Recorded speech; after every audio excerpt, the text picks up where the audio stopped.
c'est là où je vous trouve courageux, vous allez comprendre pourquoi. Qu'est-ce qu'ont permis de découvrir ces affaires?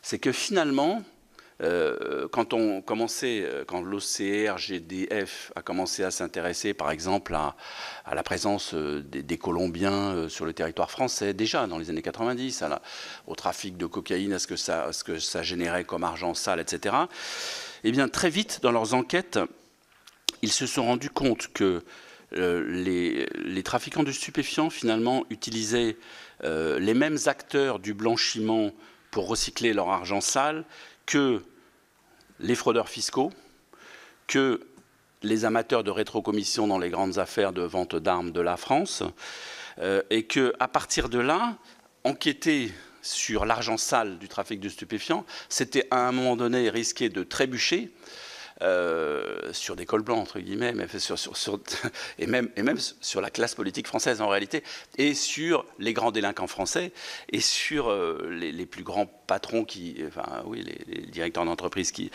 utilisaient ces réseaux, et sur les rétrocommissions, donc de déstabiliser l'État. Quand ils se sont rendus compte de ça, les policiers, bon, ils ont commencé un peu à trembler pour leurs médailles, pour leur promotion, je veux dire, ça les a fait un petit peu reculer, ça les a un peu tétanisés, parce qu'à l'époque, c'est pas si loin que ça, mais c'est très loin aussi. Et à l'époque, c'était, je veux dire, ça pouvait, je veux dire, le ministre de l'Intérieur pouvait à tout moment peser sur une enquête de la police judiciaire, pousser un coup de gueule, etc.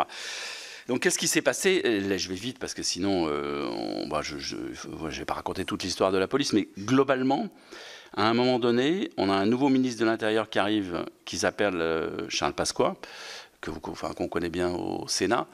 D'ailleurs, la dernière fois que je l'ai rencontré, c'est au Sénat, 2 mois avant sa mort. Donc, je sais que c'était un habitué de cette maison. Qu'est-ce que fait Charles Pasqua? Sans le dire, évidemment, parce que ça n'a jamais été dit comme ça. L'OCRGDF, donc outil qui montait en puissance au sein de la police judiciaire, est remis sévèrement à sa place. Le patron est promu je ne sais où, les meilleurs spécialistes sont...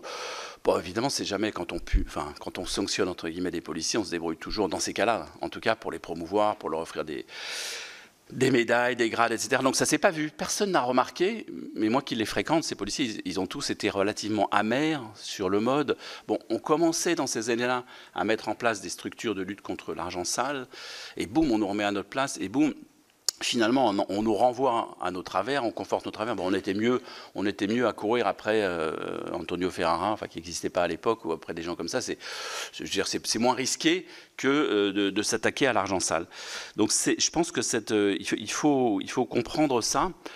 Il faut se souvenir de ça quand on essaie d'analyser aujourd'hui les capacités de la France de lutte contre l'argent sale.